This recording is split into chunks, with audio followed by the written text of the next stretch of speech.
So, hello, dear friends.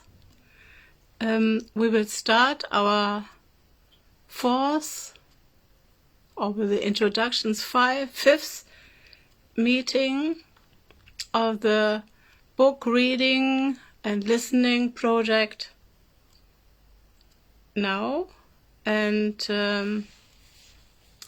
as always, we start with 20 minutes formal sitting practice. And if you want to return at 4:20 p.m., that's fine. Or you just stay with me. And the theme, I think you know, if you are here, it is about the book, What is Zen? For a Beginner's Mind, Plain Talk for a Beginner's Mind, written by Norman Fischer and Susan Moon, which means there is a very stimulating and honest and vivid dialogue, an interview actually, between the both.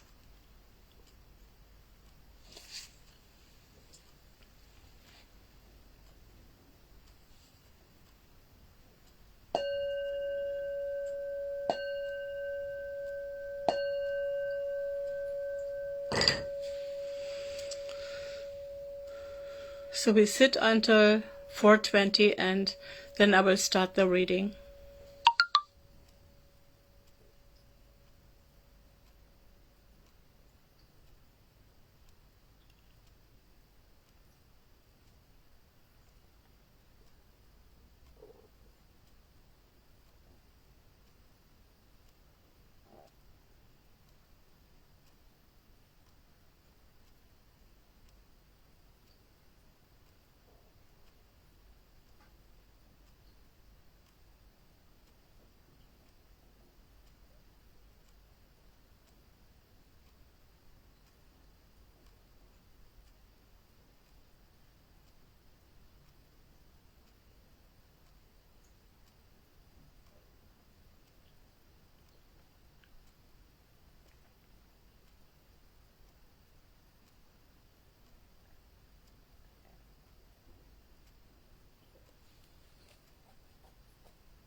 So the bows are for you who have sat with me probably and are seeing me, and for the two authors of the book, I will start going on reading the 4th chapter, and of course for Buddha Shakyamuni, our master.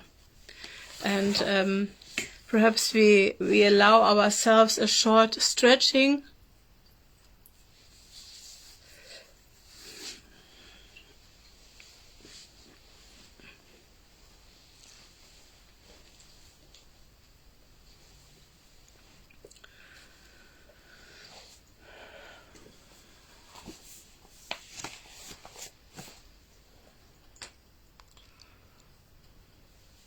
And I'm so glad about this project, although it has unfolded in a bit another way. We had no sharing until now, but when we do live streaming, you may put some points into the chat, and perhaps it is not meant for discussing or how we will call what I had in mind. Just sharing the responses we felt, but I think just reading it and listening together while I read is something very beautiful as well.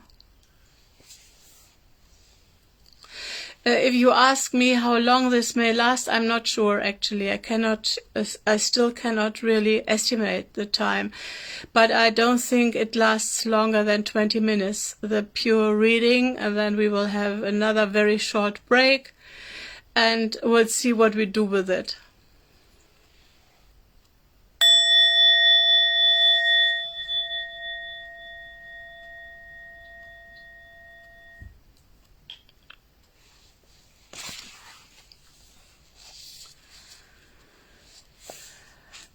The other chapters had the names. Perhaps that is interesting for you. What's the point? Zazen, form and ritual. And now we got to awakening. 4th chapter, awakening. Susan Moon asks, will I have an enlightened experience, a breakthrough of some kind, if I keep practicing? Norman Fischer answers, everyone has a breakthrough of some kind, probably more than one. People don't continue to practice unless the practice has moved them in some important way. Otherwise, they would drift away, as some do. So you can assume that anyone who continues to practice then has been profoundly affected by the practice and has had important experiences that have altered the course of their lives. I'm skeptical of the various early Zen books that describe Satori or Kensho experiences as if such phenomena were specific, particular, one-size-fits-all enlightenment experiences that you could write home about and that are the goal of the practice. I'm sure the people who write those books had such experiences and believed in them as absolute signs of correct Zen. I do not doubt them at all.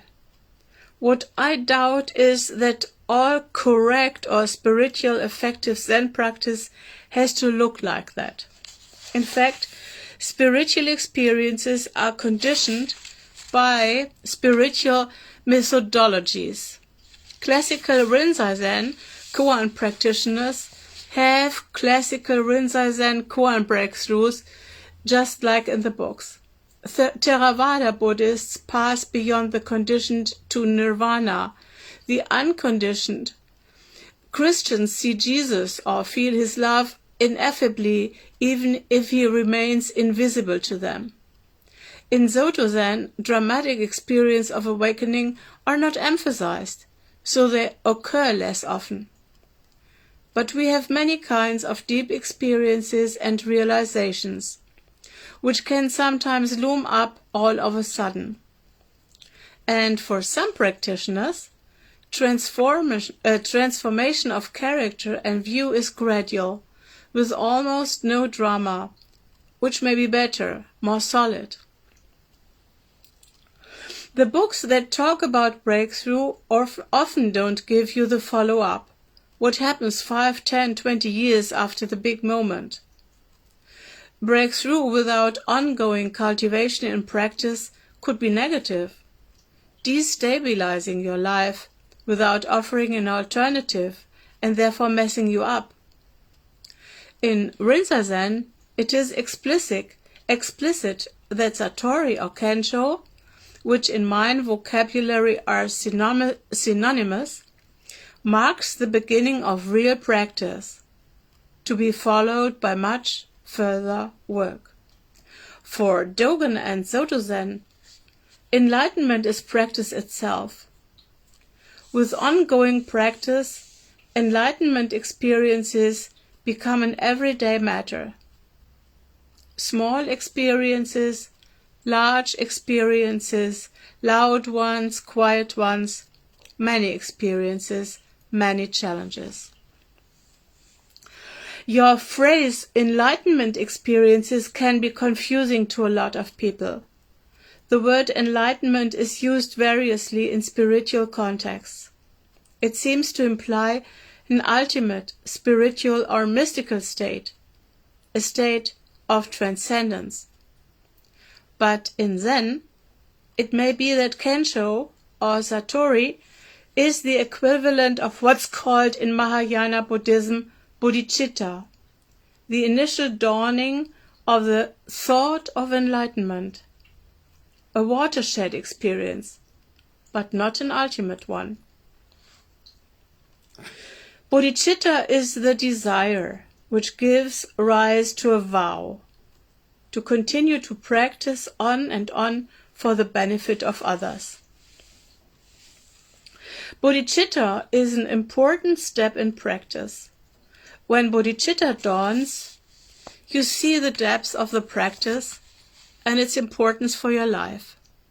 You see that you have no choice but to continue. But there is still a long way to go. Susan asks, are some people more enlightened than others? Norman answers, here again is the word enlightenment, which we haven't clearly defined. Maybe we can't define it. What do we really mean by it? Is it a psychological state? Is it a state of being? Can you backslide? If you are enlightened, are you a Buddha, just like the historical Buddha? Do you still have regular human experiences? As you can imagine, these and many more questions about spiritual states and metaphysical realities have been debated over the centuries in Buddhism's various cultures. The idea that enlightenment is a substance or a state that some people can possess more than others just doesn't make sense to me. It doesn't sound right. My study and experience in practice, and to be honest, my own predilections, led me to the feeling that enlightenment amounts in nothing more or less than being fully and deeply human. If this is how you look at it, then it must be that we all share equally in this. If enlightenment makes you a sacred, special individual, a Buddha, then I would have to say, as Dogen does, that all of us are Buddhas. All of us are enlightened. This is what Mahayana Buddhism teaches, with its notions of Buddha nature and original enlightenment. But there is no doubt that some people are more spiritually developed than others, having realized more fully the potential we all share. They have not crossed some magic line in the sand called enlightenment, kept on going further, and then later looked back at us poor fellows so far behind them. Not like that. I think we are all standing in the same place on the sand facing the sea. No one is ahead or behind. And there are no magic lines in the sand to cross. Of course, someone, if they wanted to, could draw a line in the sand for good or bad reasons, but the ocean would soon wash it away. But simply, some people either by effort over time or some good or bad luck or natural inclinations have developed wisdom and a good heart. Susan, can you tell when a person is more spiritually developed? Does it show? Norman, I guess I have just defined an enlightened person as someone with wisdom and a good heart. By wisdom and a good heart, I mean what anyone means. But also, more specifically, wisdom in Zen means the capacity to see that form is emptiness, emptiness is form, as the Heart Sutra teaches. There is a vast literature about this prajna paramita, wisdom beyond wisdom, the wisdom that cognizes the empty nature of all phenomena. And I can't really say much about it here, other than it implies a special sort of wisdom that understands, even directly perceives, that things are not the way they ordinarily appear to be. They are more fluid, more evanescent. I don't know. I didn't hear this word. More evanescent than we think they are. Knowing that, we see and live radically differently, with more kindness and compassion. A good heart is the fruit of this special form of wisdom. One cares in a profound way for all life, with a love that isn't encumbered by attachment and self-interest, because there is nothing to attach to and no self to be interested in. Practically speaking, what would this wisdom and good heart look like? Probably like the spiritual qualities that all our great traditions have always prized. Humility, kindness, love, patience, forgiveness, understanding. Mahayana Buddhism lists 6 perfections: generosity, ethical conduct, energy, patience, meditation, wisdom. With wisdom having the specific meaning I just mentioned. Dogen lists 4 activities of enlightened people: giving, kind speech, beneficial action, and identity action, meaning always acting in accordance with, in identity with others. The lists go on, but the basic sense behind them is clear. An enlightened person is awake and present, caring and open, practical, grounded and wise. And these personal qualities are apparent in the person's words, deeds, bearing and personality. There is also something else, charisma. And charisma is not enlightenment, though the two are sometimes confused. The word is variously used, but I think we know what it means. A kind of personal power, almost an aura, that attracts and influences others. People with charisma are noticeable. I suppose some enlightened people have charisma, others not. Charisma can also get in the way of what we think of as enlightenment. A charismatic person can confuse his or her natural or acquired charisma with spiritual development, and even more to the point, perhaps, the person's students can confuse their teacher's charisma with spiritual development.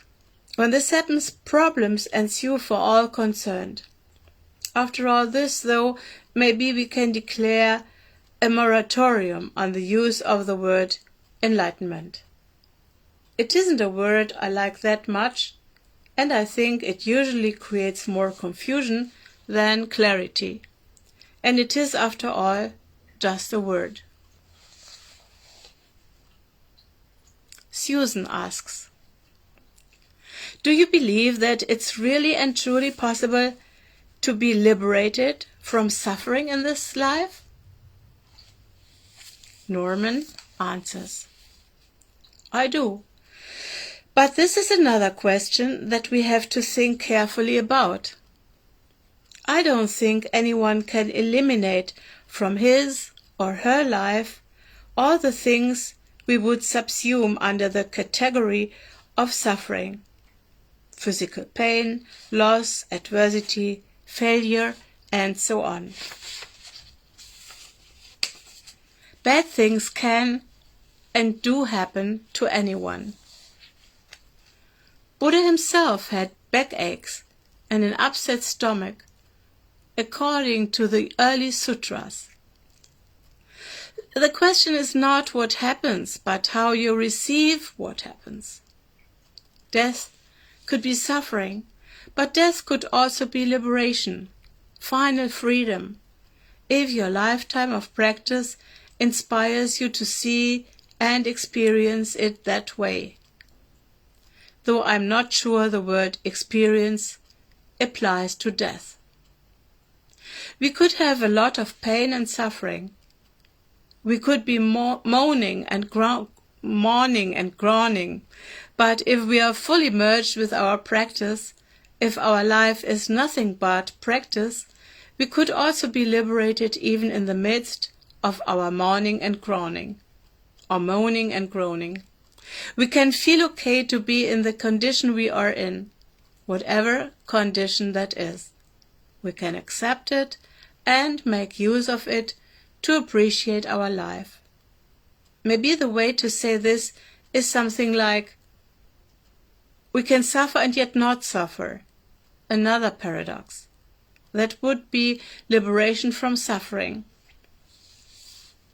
I often say Zen practice comes down to this: just don't make things worse. Isn't that nice? I know this doesn't sound very attractive or compelling, but I think there is a lot of truth to it.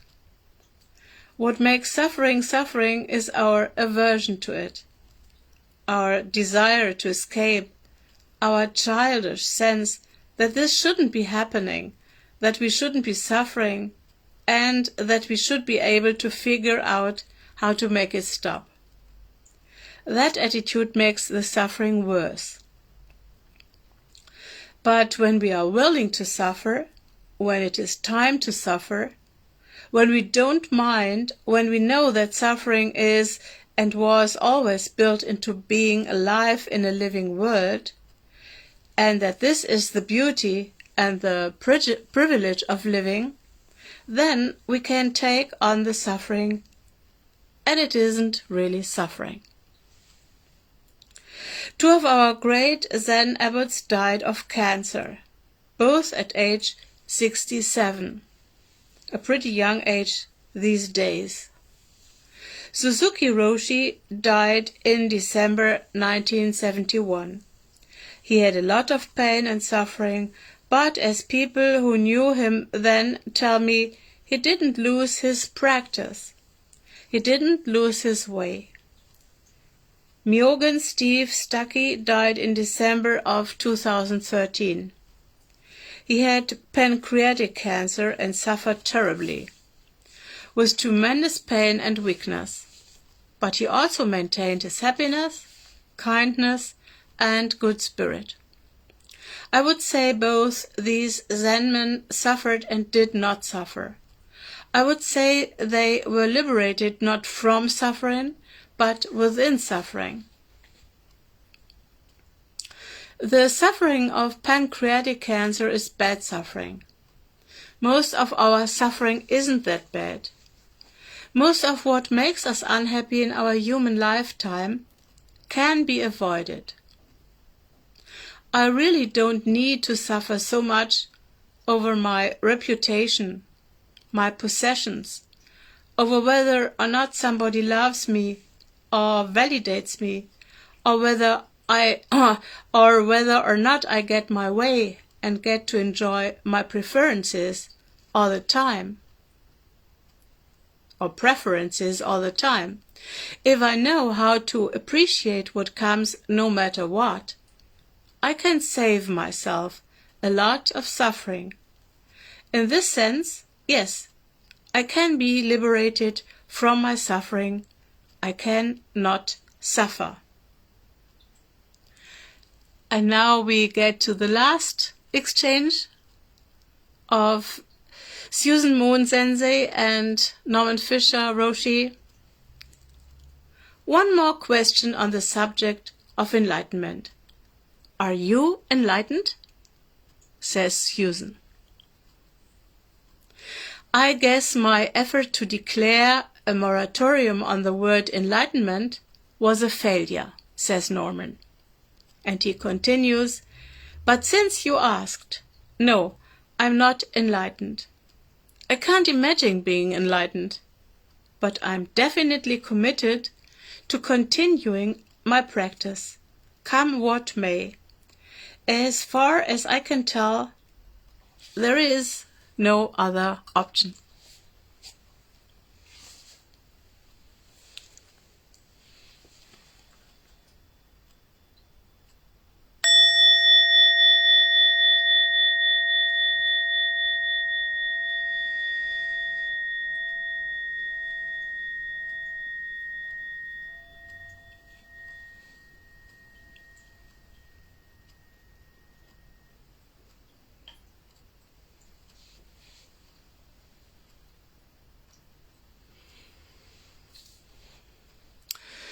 So that was it for today. Not sure whether we should and can chat, and I thank you there. I saw a like rising. As I already said 1 week ago, just if you want, tell me on my Facebook wall, for example, what you would like to do now.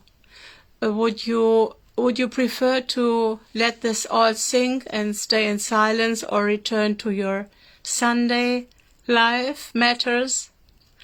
Or would you like to deepen this by dialoguing, which is more what I have had in mind, because I think it is so wonderful to do this. Let me know this now, or let me know this however you want on the Facebook wall or so. And during the course of the next sits of the book study project, which is usually on Saturdays, we will find our way and our form to face this wisdom in the book. So I think we leave it at this point, and thank you, Audrey. I'm glad to see you here.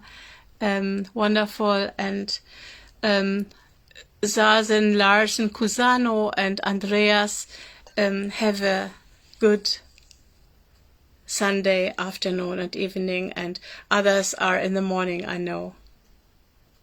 Once more the bell.